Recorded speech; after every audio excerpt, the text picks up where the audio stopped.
Hi, thanks for joining me in this video. We're talking to my buddy Roman about movies, comics benefiting cinema, and all that fun stuff.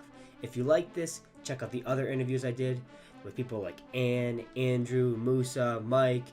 They're a lot of fun, and they're attached to my main video, Different Interpretations and Do They Matter? If you like all that stuff, hop in. More content, more fun, yada yada. So enough of me talking, let's hop into the episode. Roman, what's some of your passions? First off. I mean, it's movies. It's kind of always been movies. I mean, I always liked them. I kind of love them now because of a comic book character and an interpretation of that character. But yeah, man, it's movies. It's the end all be all. It's the beginning and the end. When did you start getting like really into movies? I think everybody kind of has that period where like they enjoy it, but then it starts to like really take over and it becomes like almost like an addiction. Like I need to get into more. I need to learn more. Yeah, it's I kind of alluded to it, but yeah, I mean it was Zack Snyder's Man of Steel was the one for me. I mean, like I said, I always liked watching movies, but I didn't really start to understand them the way I do now until I saw it, because that to me, and for a lot of people, even if they didn't like it, was kind of an interpretation that no one really anticipated. And for me, it worked really well and allowed me or wanted me to just really explore more and figure out what could movies do in blockbusters, especially. So that's kind of it. Yeah, I think it's also great for a film like that because if it is divisive, I think it's better to start off on a film that is divisive because it lets you sink your teeth into reasons why you do enjoy the film and like what film brings out to you personally. And the fact that it's not such an easy going, like, one of my favorite films, my favorite is Back to the Future. I still haven't found a person who says they don't like the movie. So like, Yeah. it's kind of hard to test what's so great about it to me when I'm like, oh, everybody knows why it's great. But when there's a Yeah. film where it's like, yeah, I'm just not the biggest fan, it's like, why am I such a big fan? Why does this do this so much for me? What's really resonating for me? Yeah, and I think that's kind of was a really good launching point. I mean, Back to the Future is obviously a cornerstone of so many people's childhoods and whatnot. But I mean, we all just every time anyone talks about it, it's like all I can talk about for like 10 to 15 minutes on end. Yeah. But starting off on that divisive end, I mean, it was kind of like really formative in so many ways. I mean, yeah, I'm not proud of how my younger self reacted to some people reacting negatively to the movie at the time. But at the same time, it really allowed me to realize that, like, hey, we're all going to feel differently about something, especially something and someone like Superman. So, yeah, it's kind of a weird movie in that way. All right. I think that's a good jumping off point for saying, who is your favorite character? And I guess, how did that come to be? How'd you learn about them? I mean, this is going to, I feel like, going to be a lot of people's answers, but Batman is kind of it. I mean, the animated series, the animated movies. I mean, I can recall owning Batman Sub-Zero on VHS and just playing that thing over and over and over. And it's not the greatest thing in the world, but that animated, the animated series was so good. And so it was such a good introduction to the character, especially as a kid. I mean, the Batman movies were a little bit darker and a little bit more mature, but the animated series is like, to me, I know sometimes for too many people, it's like the end all be all for Batman, but no, it's really good introduction to the character that really just gets you into the mythos, the lore, all of it. It's an incredible character, and the animated series is great. I don't think there's any interpretation that's more open to starting out as a fan than that interpretation. I would agree that people considering it the end all be all, like once you've seen that, you've seen Batman, that's a little far-fetched of an idea, but I don't think there's a single person who could say that even if they don't like the show, they love individual episodes. They have such a distinct style to them, not only in the way that they showcase the stories going on or how like the characters react and everything. For a cartoon in the 90s is very different because everything had a very episodic format. So characters don't usually grow as tend to be stereotypes. So to see that happen in, I think 92 was the start of the show. It's amazing how much they could develop and make people really attached to these characters. Yeah. It's a noir in every sense of the word. I mean, it is heroic. It doesn't really grapple with any sort of like too much turmoil. I mean, there's some episodes with that, especially when you get into some of the later ones. But most importantly, I mean, it just really understands just the core of the character and really understands, how important the rogues gallery is. So yeah, it's a great show, and I feel like it's a little overpraised, but it's still so damn good. Oh, It's overpraised, I would say, but I don't know. That's a tough word because overpraised, you make it sound like it doesn't deserve it when it does. It's just the problem. Yeah. Like if I told you and a million other people said this is the best animated series ever or the best Batman animated series ever, bar none. No matter how many times you've watched it, you'd probably be like, and that kind of pisses me off. Why? Yeah. Yeah. I love the show. I've seen every episode. No, blowing out of the water at least 5 times. I've had it on Yeah. DVD for so long, and I got the Blu-rays, and it's some of my favorite character work. But when someone tells me like, "Oh, this is it. Once you've seen this, you've seen everything, and this is perfect renditions of the characters," it's like, No, man, there's so much more. You're making it tough for me to like it right now, and I love this. Yeah, exactly. I'm in the same boat. Yeah, but as you're saying, like how it really grasps what Batman is. What do you think? Like, if you had to describe the character in what word, what would you describe Batman as? It kind of has a double meaning, but the first word that came to mind was rich. You're looking at obviously a character that is, financially, tangibly rich, but just I feel like Batman has gotten the treatment for obviously being around for so long and having the opportunity to be written and drawn and directed by so many people. There's so many different ways to interpret Batman and how that director or writer or artist relates to it and is able to personify this larger than life character. I mean, people always say like, oh, we can have a Batman in real life, but not actually. That's not actually going to happen. And I don't know if we'll get to it later or anything, but yeah, I mean, it's the rogues. It's the rogues that really bring out the best in Batman. I feel like what he personifies the best, and that just gives him such a rich texture that I feel like a lot of other heroes don't have, unless it's maybe someone like Spider-Man, who also benefits from having a great rogues. I think heroes only as good as his rogues gallery. It's a thing everyone says where like your hero can't seem so strong unless you have a good counterbalance to really understand what gives him strength. Anybody can be a good character regardless of who's around them by showcasing their attributes, but a good hero is different than a good character. You have to stabilize by saying this character is strong, he's morally right in most cases, or ambiguous to make it even more, psychological, especially with characters that are detectives like Batman. But nothing makes him be such a forefront for any comic character like his rogues gallery, and nobody can argue that. There is no stronger rogues gallery. I mean, there's great supervillains, but Spider-Man's one of the best. I think Flash has one of the best rogues galleries, but the way his grows for so many years, and that characters don't even seem to get dropped, they just get added on to it. And now you have a rogues gallery that starts off as just when the character was first created in the first 20 years, you have at least 10 to 15 like rogues, and now you have like 30 to 50, and it's like it keeps rotating. And I think that really showcases just why Batman is so prominent. Yeah, absolutely. I mean, I don't want to reveal too much, but yeah, there's some more going on there that I'd like to get to if we could. Yeah. What property outside of comics do you think really showcases your character the best? And what do you think is important to grasp about that character in different mediums? So it's obviously not a big comics guy. I didn't read a lot of comics growing up. That was more in like my teen years, 13, 14, where I really started getting into it because of how interested I was in Man of Steel. And then obviously other shows started coming out around the time, but it's the Arkham games for Batman. I feel like, we can talk about the animated series, we can talk about the original show, we can talk about the original comic runs, but I feel like the Arkham games really understand the scope of the character through his rogues, as we've been talking about for a little bit. I mean, Batman, under the mask, under the cowl, under the cape, whatever, he's a guy. And I feel like for a lot of people who write stories about men, it's their battle with various things about themselves. We've got man versus nature. You've got man versus class. You've got man versus physicality. I mean, all of this, kind of leads to being, unfortunately, a more Joker-centric character in recent years because of Heath Ledger in 2008.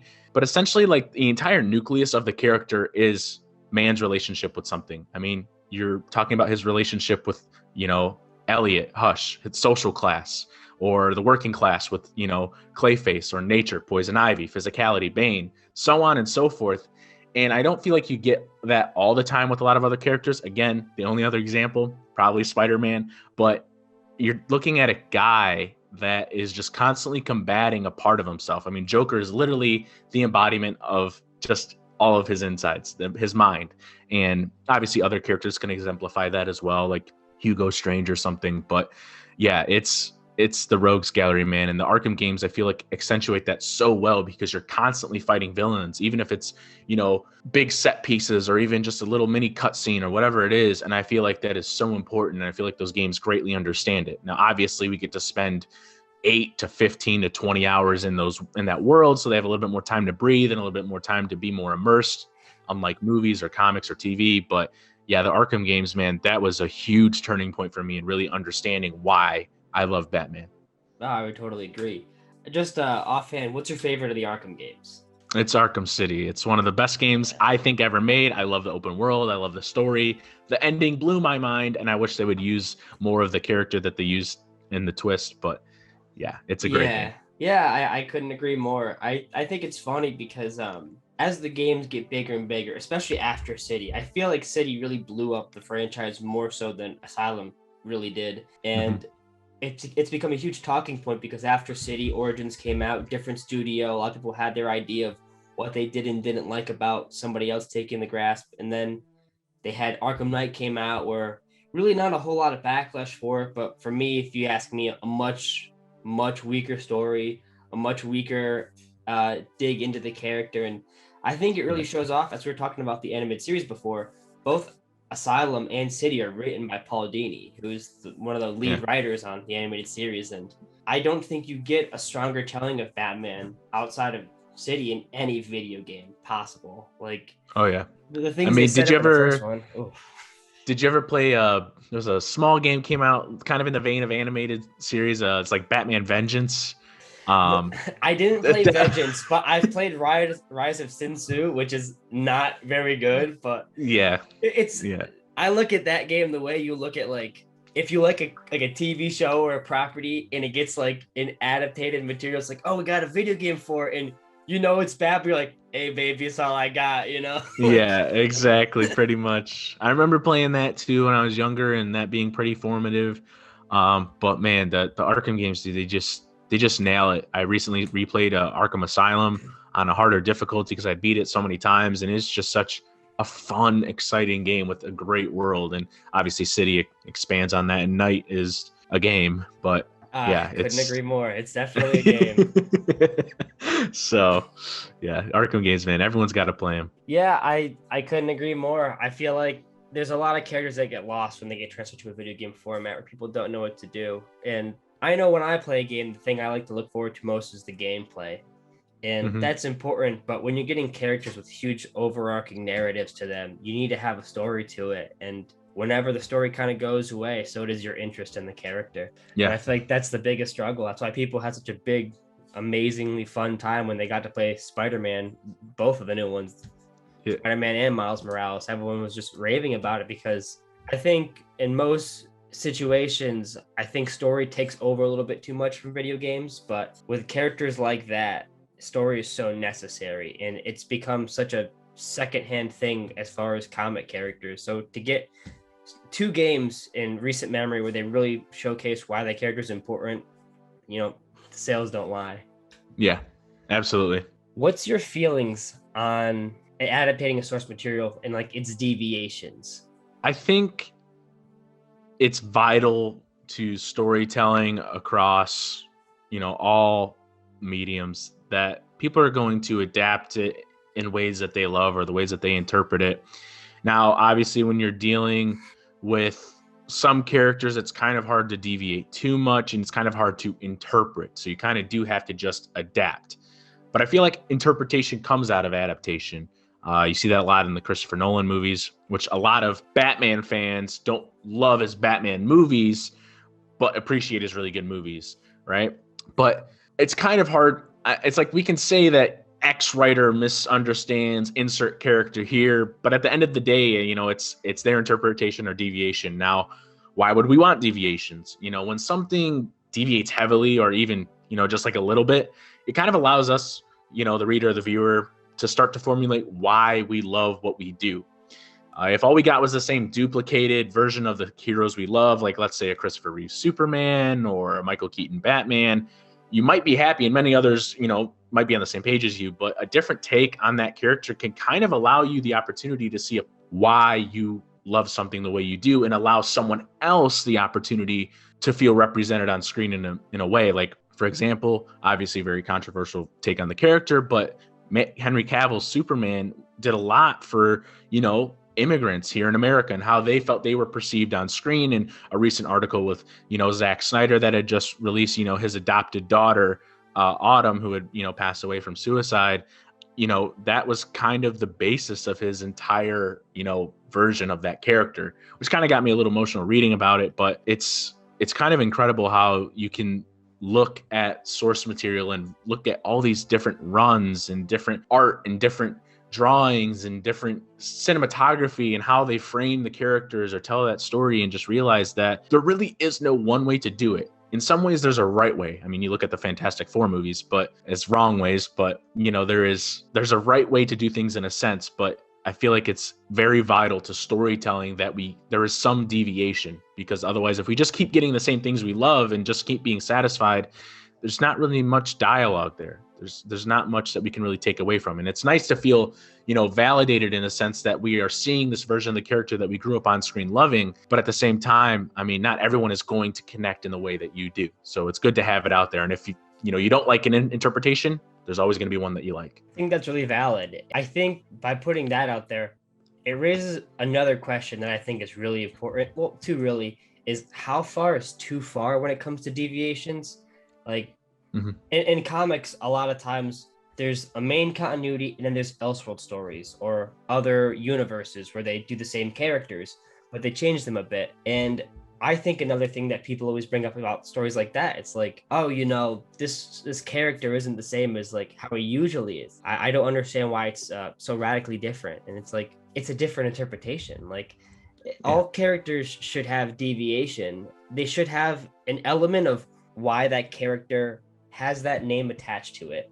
Because if it's too radically different, you start to lose sight of what even is the point of having the name Batman, Superman, Wonder Woman, Flash, Iron Man, Captain America, all those names attached to a character that is so differently portrayed. Because if you have an idea of what Batman means to you, and that's such a usual brought up thing about, oh, why does this character have weight? If you keep having that constantly taking away, or just in instances where you do have an adaptation of a character that you do love and it's so radically different, it's hard to not sour on it. Yeah. And that's why I always think it's funny that when people talk about interpretations, it's not just about like, oh, they changed my favorite character, he doesn't look the same, I'm pissed or whatever, that's a dialogue that lasts 10 seconds.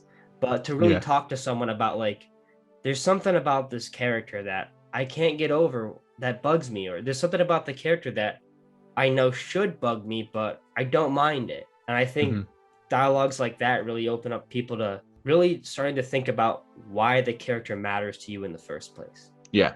I mean, we've talked a lot about Batman, but again, I feel like that is, to me, the perfect example of a hero, especially in movies, that there's literally a different interpretation for everybody. And we've kind of reassessed some of the Joel Schumacher films.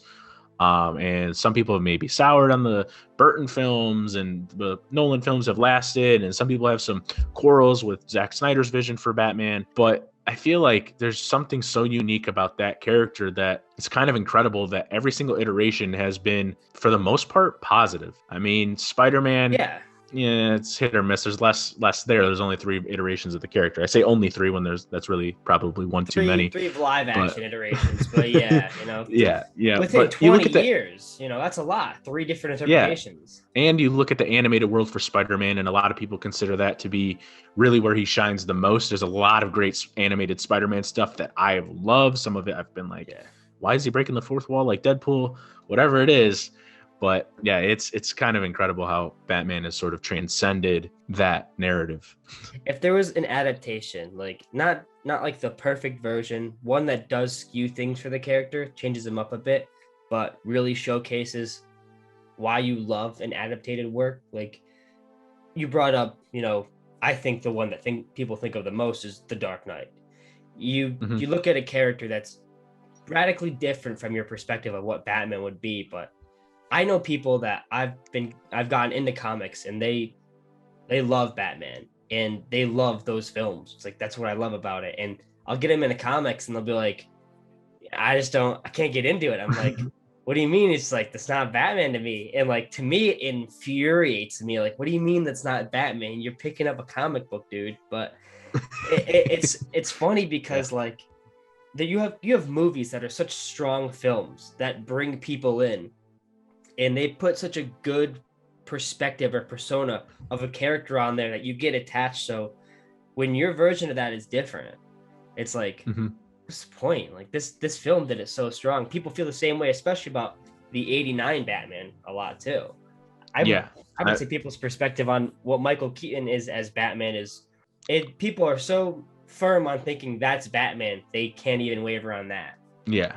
I think, kind of what it comes down to is this long running narrative about, comic books and why they kind of hit just sort of not necessarily obsolete, but they came really close to the public eye when superhero movies boomed in the, early 2000s, because were just so much more accessible. You go to the movies, you see an iteration of the character, it's good, you like it, you enjoy it. Oh, this must be what it is. Oh, Wolverine is the leader of the X-Men.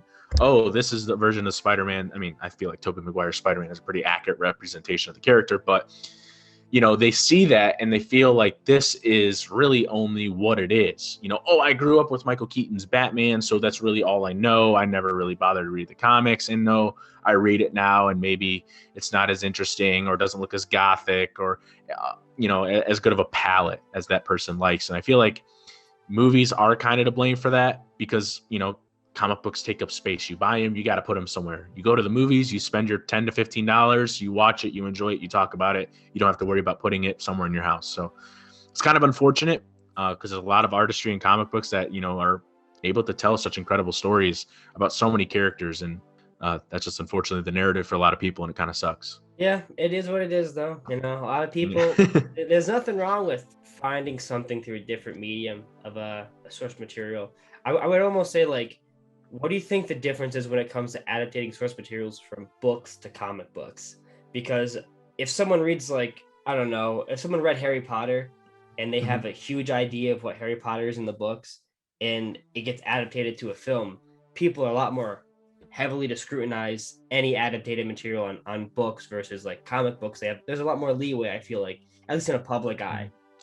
Yeah, well, I feel like I feel it's died down now, obviously, because of how much the MCU has boomed and gotten rid of that narrative. But comic books were obviously for kids. They were kid friendly. They don't have to be as serious or as loyal or as faithful, because we they were just drawn with bright colors and splash pages and superheroes wearing things and beating up bad guys, right?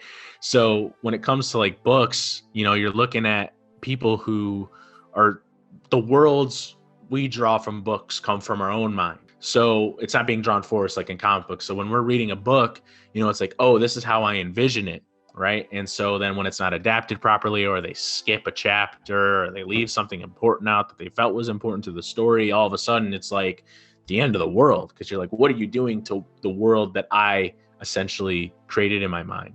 And so that's kind of the difference there between books and comic books. But with comic books, you have almost just limitless potential in what you can do, what you can draw. With regular books, I mean, you can't write a 2,000 word book. That's just not going to go well. But with comic books, you can have 2,000 pages over different, arcs and runs, and only 30-page increments week to week. And so it's just kind of like, serialized TV in that sense. But yeah, it's pretty unique how we're able to just sort of draw these worlds through books, and then obviously see it drawn for us with comics. I think it's funny. I never really assessed it that way. That more people, I feel like, are heavily to scrutinize an adaptation for a book because you can really decipher what you think is important, because to Mhm. you, you're putting it in there. There may be Yeah. some small left out, things or whatever to some people, but if you're reading the book and you can kind of just picture like, I'm just kind of in this mood, I feel like this is important, and the fact it's not in this film just takes a lot out of me. I can definitely see how that can weigh on some people's minds versus a comic. It's a lot less to really think about the little stuff when the big stuff has emphasis because it's drawn with emphasis. Exactly. So it's like, because obviously comic book characters, they're tragic. They've got dilemmas, they've got obstacles, they've got a hurdle, and that can obviously be accentuated through just big, amazing images or subtle, like, close-ups or whatever it is, or just how their eyes are drawn, or like a nerve being pinned, whatever. I mean, it is kind of incredible. But like we said with the books, it's kind of just whatever's going on in our mind, man. Yeah, I couldn't agree more. As you were saying, with them being tragic characters, a lot of people picture comic book characters as like a modern day Greek myth. Just they're all just giant soap operas. That's all it really is. That's really all it is. Who's your character gonna get accused of killing, or who they're gonna kiss next? That's all it is for every book, nearly. Yeah, pretty much. I mean, there's some unique runs out there, but nothing too crazy. Yeah, I mean, a character like Batman, just to go a little off topic, is he's so popular nowadays that AT&T now has full ownership of Warner Brothers and DC Comics. And they've taken off a lot of listings for books. In 2011, when they did the New 52, it was 52 books coming out monthly. And nowadays, they're doing a new soft reboot, not really much of a reboot, but just kind of gathering things together. They're having Infinite Frontier come out, and I think the month releases, you have 39 books coming out, which is marginally smaller than what it was not just 10 years ago, but at the same time, Marvel, I think, is producing nearly like 100 books. But yeah, a lot of people, a lot of fans, especially for DC, are very, very angry about the fact you have 39 books. I think nearly 10 to more so are just Bat-centric books. They're not all Batman, but they're Bat-centric characters. So why do you think Batman's universe itself lends to being nearly a fourth to a third of just the titles coming out? Well, Batman, Spider-Man, Superman, I think are objectively the three most popular superheroes in the world. Batman has been so ingrained in culture every step of the way, it's almost gotten to be too much, to where it's like, man, is Batman my favorite character, or is it Spider-Man, right? But with Batman, I mean, there's the most interesting thing about Batman that a lot of other comic books don't have, and that this isn't necessarily true. And again, I haven't read every comic book run out there. My knowledge isn't as high as yours or whatever. I mean, because obviously you've got like Teen Titans, and you've got Doom Patrol, and you got all these little like superhero families, right? The Bat family is the most popular one because it's an extension of Batman. So they're able to be more Bat-centric because they know it's just so accessible for people. Because honestly, if you like Batman, you're probably going to like Nightwing. If you like Nightwing, you're probably going to like Robin. You're probably going to like Batgirl, so on and so forth. Now, that's not necessarily to say all these books are about each specific character or anything. But when it comes to other heroes, I mean, I like Teen Titans a lot. I like Cyborg. I like Starfire. And I like Robin.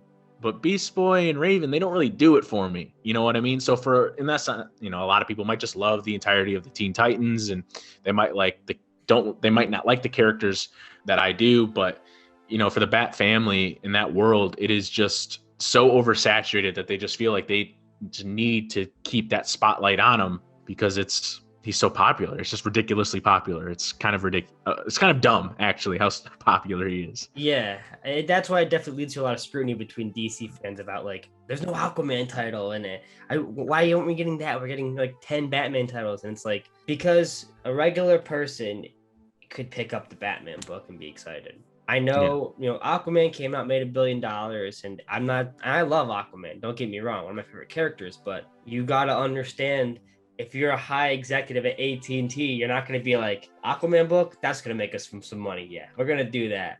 But you put out 10 Batman titles, you see which one makes the most money, you wait a few months, you drop the ones that don't do it, to do it every time they do a relaunch. Yeah.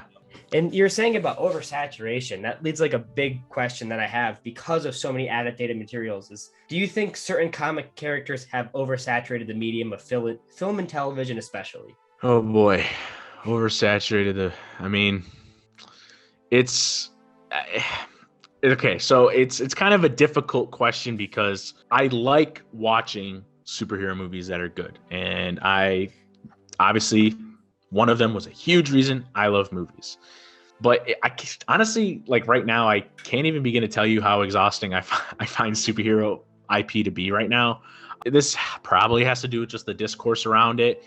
Some people's perceptions of me through my verbal dialogues about some movies, but with as minimal bias as possible, the MCU is mostly to blame for this. And with that, a lot of it is also to blame on Arrow season 2 and Flash season 1, because the MCU really kind of boomed the same time that Arrow season 2 and Flash came out a little bit, around Arrow season 3 or 4. But Flash was like one of the most popular characters in the world, and he was finally getting his due that wasn't, a 90s TV show.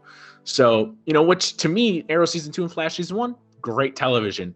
But it kind of normalized, this abundance of material that bled into one another, where crossover events and seasons, and characters, crossing over this, that, and the other. And Marvel was doing that, obviously, in their movies. But, with the arrival of WandaVision, a show that I pretty much like for the most part, it's kind of a priority now for viewers to see that, because they are going to have to fully understand the tentpole that ties into. We know that WandaVision is going to tie into Doctor Strange 2. We know that Falcon and the Winter Soldier is doing more with Zemo. That's going to tie into this movie and this show. And to me, it's exhausting, and honestly, it ties the hands of so many creative avenues for directors, writers, and any other member of the crew to take, between that and video games and Lucasfilm's obsession with canonical storytelling. It's just so many of these stories are being creatively handcuffed to each other, and it drives me absolutely nuts, because when you look at, movies that weren't creatively tied, they tend to be a little bit better. At least to me, like you look at Sam Raimi's Spider-Man, Christopher Nolan's Batmans. Those movies, you might not like one or two of them, or you might not feel it was the best adaptation or interpretation, whatever, but you can tell they weren't creatively handcuffed to having to acknowledge or be involved in another world with other characters. They wanted to tell its story, and that's why it was so much more resonant. I like these things, but it's hard to like them singularly. You know what I mean? Because it's like, if you don't like WandaVision, there might be a movie that's for you, but then all of a sudden, if you don't watch something you don't like, you're not really going to understand the significance of something else that's going to appear later. And I find that absolutely ridiculous. I hate it. I want it to stop. It's exhausting. And I'm only speaking, obviously, from my own perspective. But honestly, when I was telling my dad to watch WandaVision, he was enjoying it. He's like, oh my God, it reminds me so much of the sitcoms when I was younger. It's incredible, blah, blah, blah. And then after a while, he was like, so what's this doing? What's it tying into? He had all these questions. And it's like, okay, it's not the end of the world. I have to answer some questions. But it's like, I always go to my dad as that example of an average consumer. And people like that, they just kind of tuned out. They don't really know how involved they have to be. And the fact that they are forcing essentially our hand to stay involved, to understand better, I hate it. And it's got to go away. It's exhausting. I couldn't agree more. I know a lot of comic fans are not going to be in the majority on it, but there has to be a fine line between having to see something as a necessity and wanting to see it. And the way these films are structured, it feels like such a necessity. And like, there's films I haven't watched because I don't care. Like, I don't care about these characters. I don't want to watch this. Why would I have to do this? And, sometimes it's not a big deal, but there's still questions to ask. And I feel like the number one rule of film is you shouldn't want to ask that question in the middle of a film. If you're asking questions at the end of a film, that's important. That means it left you thinking. But if I'm in the middle of a movie being like, what the hell happened? Or like, what's going on? When did this happen? It's like, you can't pay attention. And if you can't pay attention and you're out of it, that's a really bad thing for a film to do. And I can't name the last time I haven't done that for some MCU properties. At least one time per film, I have to ask, I know I'm missing something here. Or like, this connects to something. And I think if you're doing a material that has to overarch, there should be some level of connected tissue, but it doesn't have to be in your face. Like, Shazam's part of the DC universe. All you see at the end is a faceless shot of Superman, but I know it's part of that world. It doesn't need to be more so. I don't need to learn about, oh, dude, remember when this happened because of Man of Steel? It's like, I'm not watching Man of Steel. Like, I'm watching Shazam. Yeah. I think it's interesting to have, significant events sort of inspire future ones. A really good example of that is obviously Superman and Zod fighting and Bruce Wayne's satellite crashing into Metropolis. And it's like, cool, that Foreshadowing. further, Yeah. foreshadowing some stuff for Batman. Cool. Even if maybe that wasn't the full intent at the time, it allowed them the opportunity to do it if they wanted, which the Marvel movies have excelled at. They put themselves in a position where they can set the table and then they can go back and think, okay, we kind of set this up here. Oh, that kid in Iron Man 2, that's Peter Parker. It's like, okay, that stuff drives me nuts. But it's like, at the same time, a lot of these movies are just table setting for the next one, which when done poorly, you get stuff like Amazing Spider-Man 2, which I still think is actually just not terrible, but not good. I enjoy watching it. But at the same time, that movie got a lot of scrutiny for doing things that literally every superhero property since has been doing. Yes. Maybe except for something like Aquaman, and maybe except for something like Wonder Woman or Birds of Prey, maybe. But I mean, all of them are just literally setting up the next thing because they know that you're going to have to watch it to stay involved. And I wish they would deviate away from that. But now with how WandaVision's turning out, it's very, very clear that if you aren't involved, you're just going to be lost. And that's not okay for film, especially. I mean, that's how, to me, comic books became really hard to get into because I was like, where the hell do I start? Yeah. And I feel like with movies that might be a little bit more simple, but with comic books, it was like, at first I'm like, oh my God, there's so many. What leads into this? Is Spider-Man 300 attached to Spider-Man 380? I mean, what the hell's going on? I don't know. So it's dangerous, especially for film. And that's why no studio should own the rights to every single superhero. But 100%. I mean, even having a mass majority of rights in general can cause a lot of complications. Yeah. But what's one of the biggest things you think a film or show can do when it comes to producing superhero content? I know we just talked in length about, a mass continuity, and I think that is huge, but just on a smaller scale, what's something that they could do that could really just hinder the product? I don't really know exactly where to start because there is a lot of ways to go here. But nothing is really more aggravating than seeing a studio clearly prioritize profit over creative ingenuity. For example, studios want to make content, which I don't think films, obviously they're made to make money, but I feel like why we watch movies, we spend our money, but we're looking to get something emotional out of it. That's why we, read stories and want stories to be told to us. Two, there's, they're kind of more interested in how much money it can make and potentially butchering it to fit the mold or their perception of what audiences would like. Like, for example, the Fantastic Four movie we're going to get is going to be the safest movie imaginable because they know that it's been botched multiple times and they want to make sure that it's just going to fit the mold of how we want to see it. I mean, look at how many castings they've done. This isn't exclusive to the MCU. Look how many castings they've done just based on what the audience wants to see. I firmly believe that we're going to see John Krasinski as Reed Richards. I literally don't doubt it in my mind because they know that's what we want. Not necessarily me, for but 7 years nearly. Yeah, right? So, and then they're also more interested in building tightly knit, expansive universes. And for film, it just doesn't really work. We kind of talked about that. With comics, you have a little bit more leeway, blah, blah, blah. But there's so many creative forces out there, with different looking and feeling films and different art and different stories and different takes on the character. Sure, we had bad crap like, Steel and Catwoman and, Fantastic Four, of course. We talked about that a few times. But, we're also getting something from Sam Raimi, Guillermo del Toro, and Chris Nolan at that time in the early 2000s where it was like, okay, look at Hellboy, man. Those first two movies are kind of awesome. They look awesome. They feel awesome. They're kind of fun to watch. They're not the greatest thing in the world, but you're just like, look at how much love and passion is put into this. It's clearly not being made for profit because they were made for a shit ton of money that it wasn't going to make its money back. But at the same time, I value that so much more than just saying, all right, we're mechanically engineering a film. We're incubating these things. We're putting them on a conveyor belt. They're going to hatch at the right time. They're going to come out on this release date. You see this so that you can watch this. Every week this year, we are getting something MCU related. Once WandaVision's done, behind the scenes. Falcon and the Winter Soldier, behind the scenes. Movie, another show, movie. No, it's like, relax. Relax.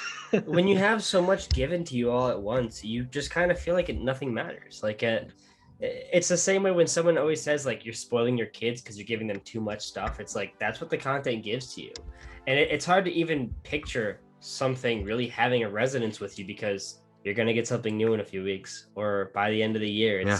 it won't even matter. That's why you have to ask, like, how much does superhero content really benefit cinema?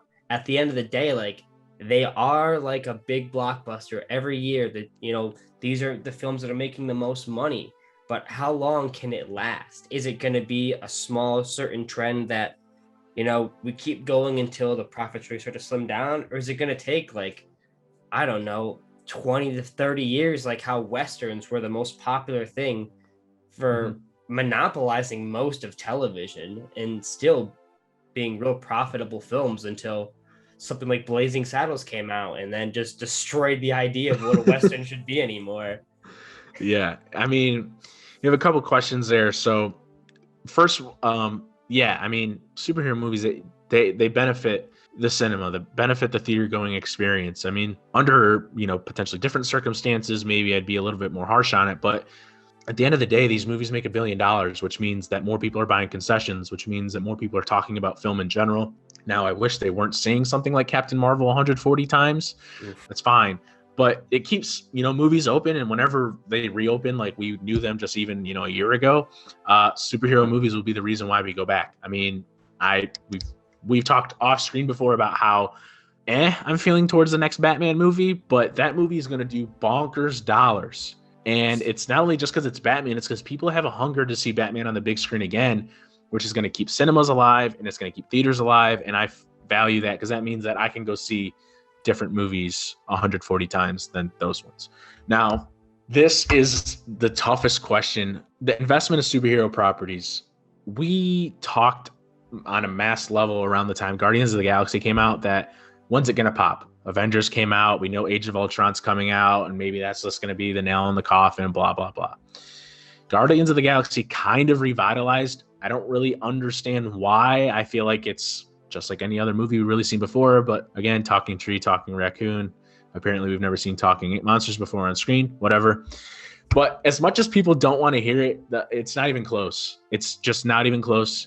With the rise of streaming services and how they've kind of further monetized what they own through exclusive subscriptions like Disney Plus, HBO Max, Zack Snyder's Justice League, WandaVision, whatever, there will always be a hunger for superhero material. You're going to be able to find it anywhere. If you want to watch it in the theaters, you're going to be able to watch it in theaters. If you don't want to go spend the $20 in a theater, you can spend your $15 subscription or early premiere access for an overpriced $30 or $40, whatever it is. But superhero properties at this point have completely surpassed what the Westerns did so many years ago. Obviously, technology, technological advancements, blah, blah, blah, a little bit different. But, when you look at the superhero model, the MCU literally shaped the era we live in. It is the reason we got Arrow the way we got Arrow. I mean, Arrow was he was essentially a lot like Batman in that world and whatnot. And that's not exactly a faithful adaptation of the character per se. But, the mold of these cinematic universes started with Marvel. And so the fact that it has completely inspired Warner Brothers to do their thing with DC. It's Sony with their weird ass Venom franchise and Morbius, whatever the hell's going on there. So it's the idea of interconnectivity through brand evolution via buying out IP to further the lore and mythos to maintain a sense of identity. You're looking at Disney buying Fox so that they can introduce X-Men, so that they're going to do that through the multiverse probably. Who knows? These weren't plans 10 years ago, but now that they have the exclusive rights to these things, they can literally do whatever they want and they can keep it going, and it's going to just keep people coming back. They want to see Secret Wars. They want to see Skrulls. They want to see Long Halloween. They want to see Hush. They want to see all this stuff. And now that we've seen the potential of just, what superhero movies can accomplish in terms of adaptations and in terms of interpretations, unfortunately, a lot of it has been bogged down in just creatively handcuffing these people.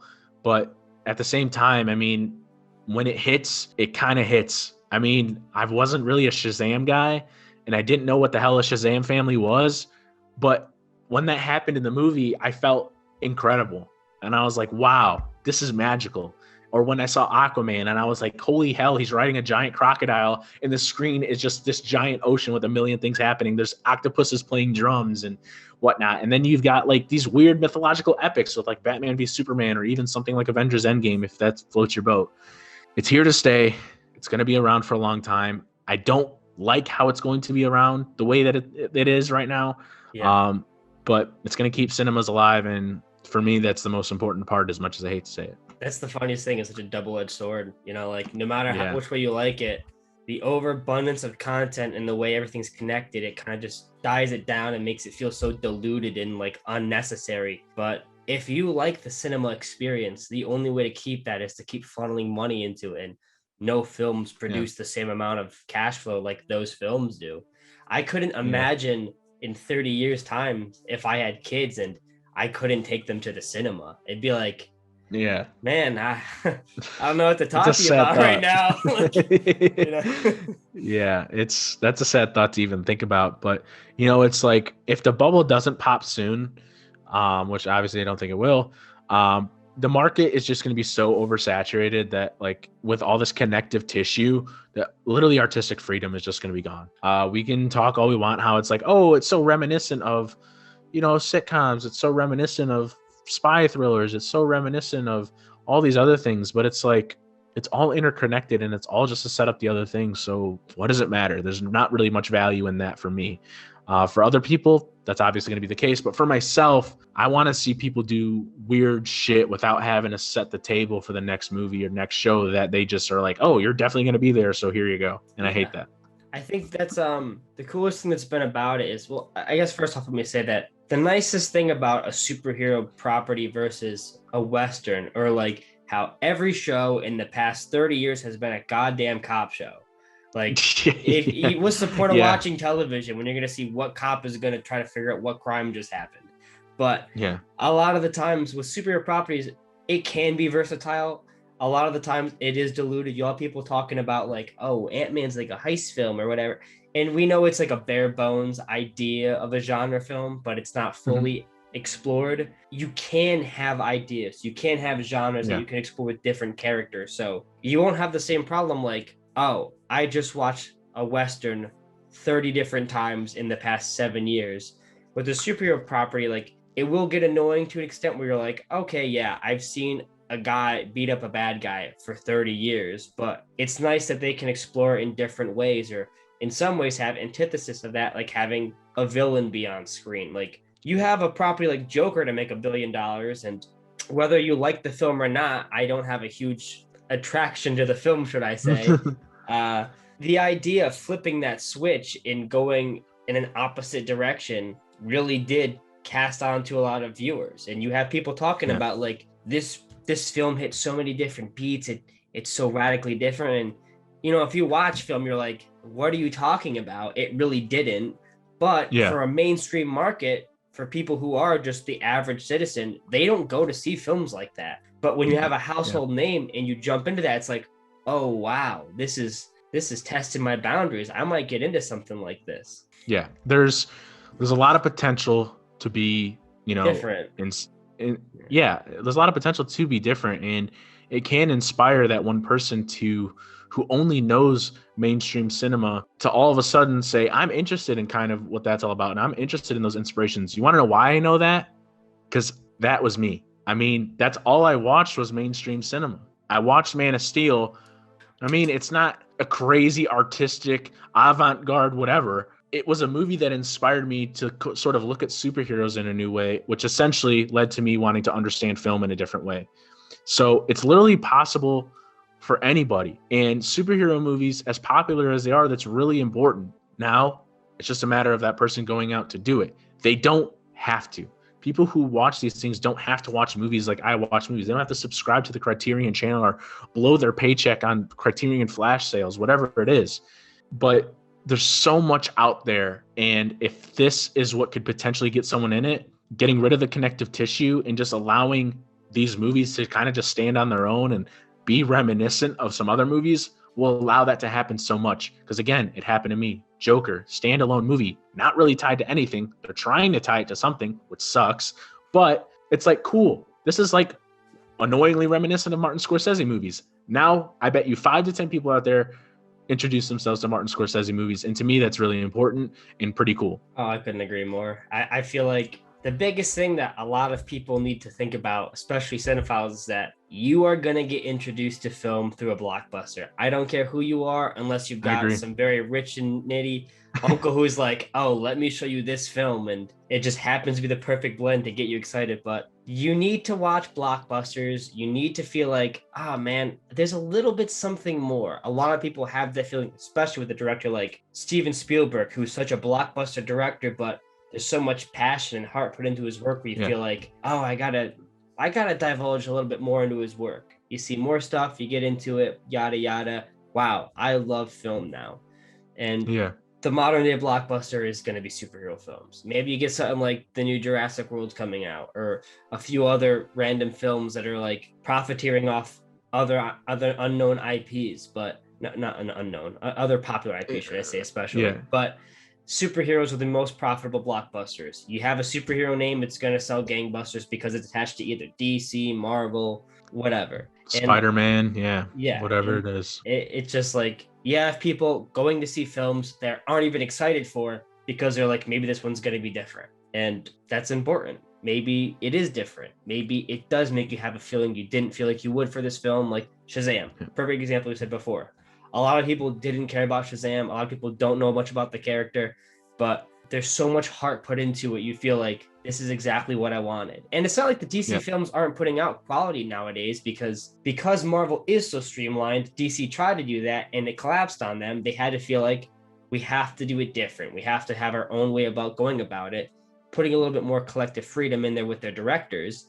And now you have different content, and there's some hits and there's some misses, but people have to understand you need to have misses. It's important to realize that not everybody likes your film, because how else can you improve? A lot of directors can have a terrible film and their next film be fantastic.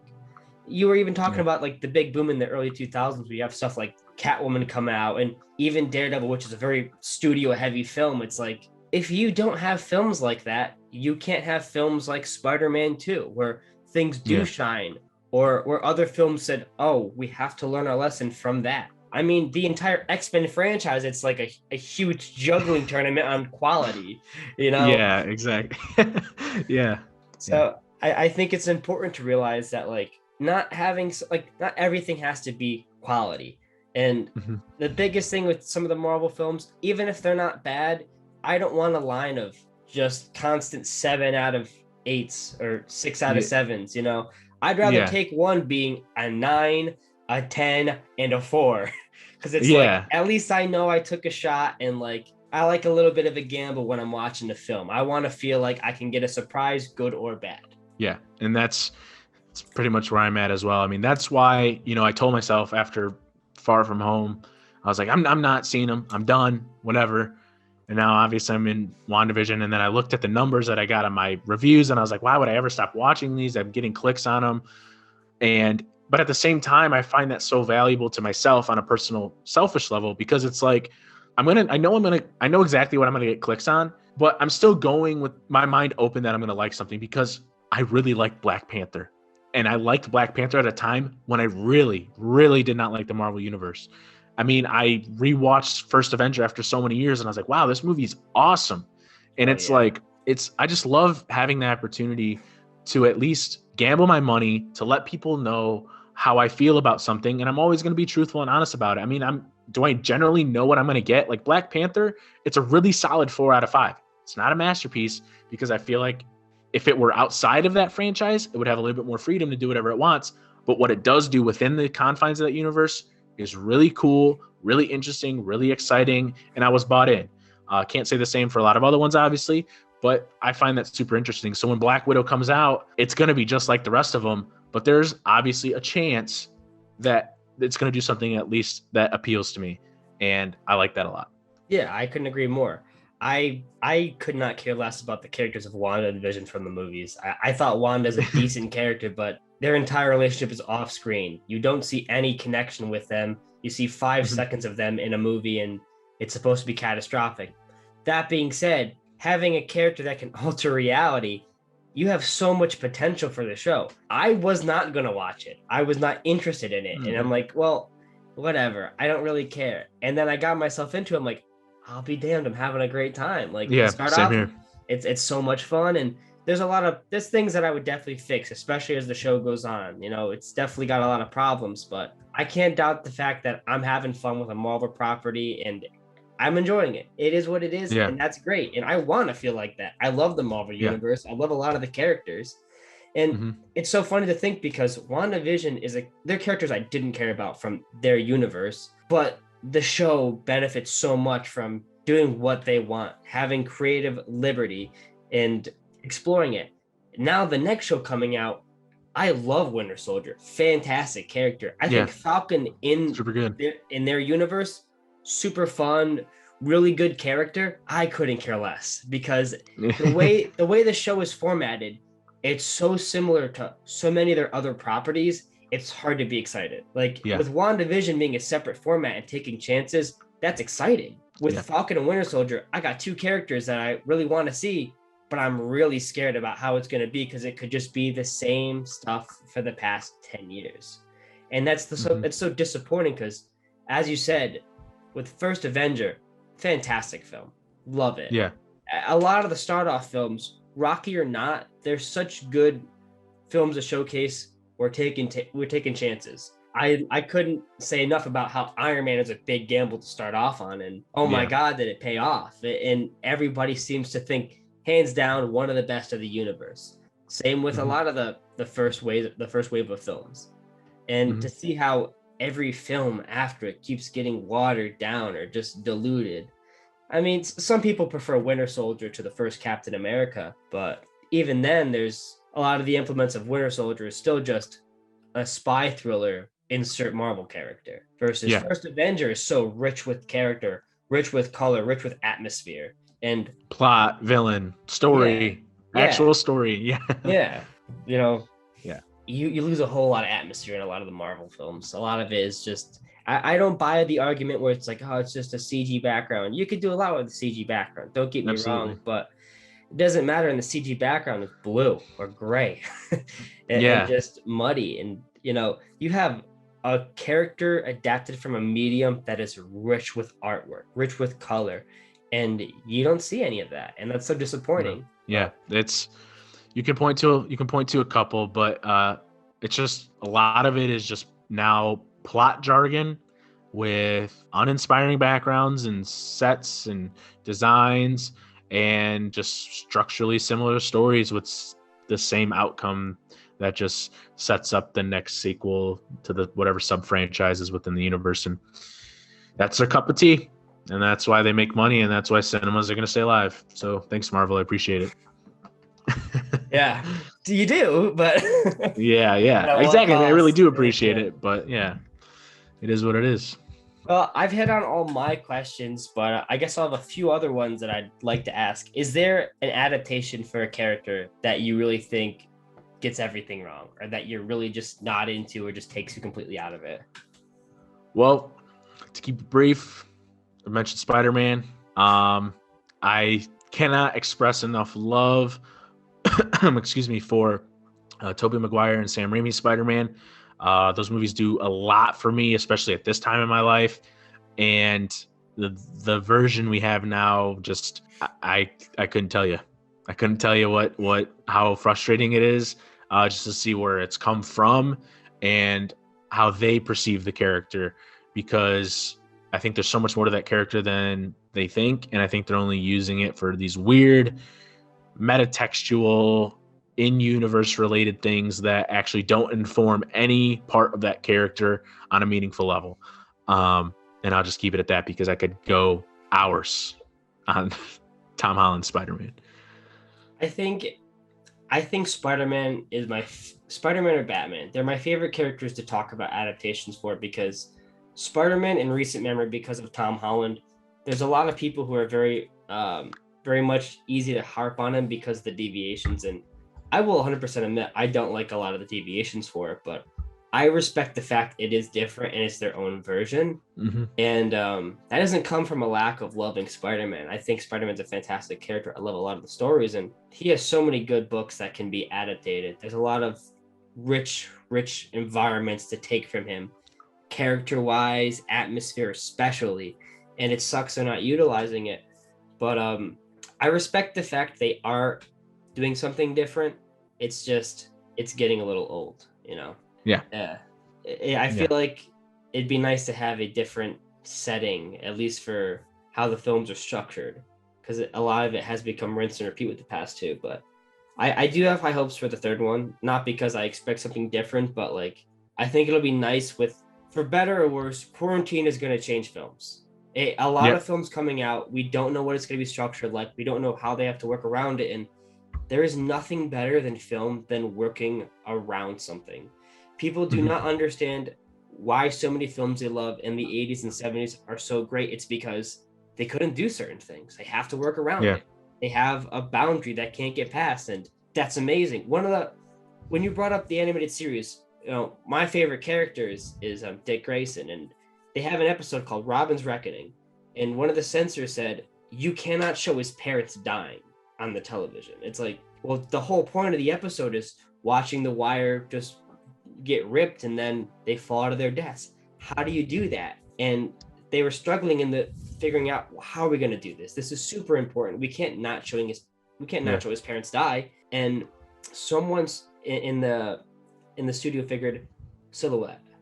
We can Yep. show them falling in a way that we don't see anything, we don't hear anything, we just see constantly. It pans over to watch the wire slowly breaking, and then in the end you just see the wire completely cut and you hear a gasp. You know what happens. You Yeah. 100% know you didn't see a thing, and it's the most impactful thing because you had to work around the censorship issues, and there's Yep. nothing wrong with that. You can get so much more creativity out of something by someone telling you no. And I can't wait Mhm. to see how film is going to be different because of those standards. Oh, you can't have, say, this close of contact because of quarantine going on, or maybe some things have to be structured differently. Maybe a lot smaller set pieces with less people there. And this next wave of film is going to be different no matter what studio is going to be tackling it. Yeah. And Absolutely. that's exciting. That's really exciting. Yeah. There's a lot of quotes out there that refer, to movies and how they get made, and really, I mean, movies are kind of just happy accidents. Great ones are happy accidents. Things happen accidentally that you don't intend to. The sunlight or the clouds, whatever tiny thing. Maybe someone's late and it ends up working out better for the. I mean, who knows? They're all just kind of happy accidents, and it's going to be pretty interesting to see how they end up going. I mean, cancel quarantine movies in general, like movies about quarantining. Cancel those, like COVID relations. What's going on here? But let's just see some movies and kind of see how directors and actors and writers can get crafty, especially with something like Mission Impossible coming up. That's got to be a tough set to work on. Well, we have proof of it. Yeah. Oh yeah. Yeah. We have a lot of proof of it for sure. But I couldn't agree more. I'm super excited for that film. They've had constant banger after banger released, and you just can't get more pumped for the next one coming out. Is there any superhero property you're most looking forward to after quarantine ends? There's a whole list of random just jargon thrown at for, oh, this is coming out. Is there any property you're the most excited to see in the next few years? I really, really want to see Shazam 2. It's pretty much where I'm at. Since I know Superman 2 isn't an actual thing, it's got to be Shazam 2. And then for the other side of the aisle, Sam Raimi coming back to superhero movies with Doctor Strange 2. I'm a little giddy. Yeah, Danny Elfman's coming back too. They've been paired before. I'm excited. It's hard not to be. Yeah, people talk about the things they assume that's going to happen, or like a lot of quote unquote confirmation for people being cast, like especially with Doctor Strange and Spider-Man. But that is what it is. But seeing the film and how it's going to turn out, it's so exciting. You just never know. It's not like Sam Raimi hasn't worked with studios being a little bit more precedent in his films, but he always finds ways to work around things. So it's good to see him back in action with another property like this, with a character he likes. Yeah, he was. We've known that he wanted to do Doctor Strange a long time ago. He's a big fan of the character. Name drops him in Spider-Man, the first Spider-Man, or Spider-Man 2. Sorry, when they're talking about Doc Ock, and I'm just genuinely excited because, Spider-Man 3 obviously was the movie that the studio was most interfering with. And I still think the movie came out pretty okay from a director's side of things. So it's just hard not to be excited. I hope he makes Stephen Strange like an actual character, because I feel like he's just kind of just the shell of Tony Stark right now in that universe anyways. But it's going to be crazy. We'll see. But I'm actually pretty hyped because it's Sam Raimi. So. Oh yeah. I mean, that's all I really have to ask. I'm pretty set. Yeah. Thanks again to Roman for joining me in this discussion. I've had a lot of fun listening. I hope you check out some of the other interviews and you have more fun. So thanks again for tuning in, and I hope you enjoy more of the other content I'm producing. So that's all I have to say. It means a lot. I'll catch you later.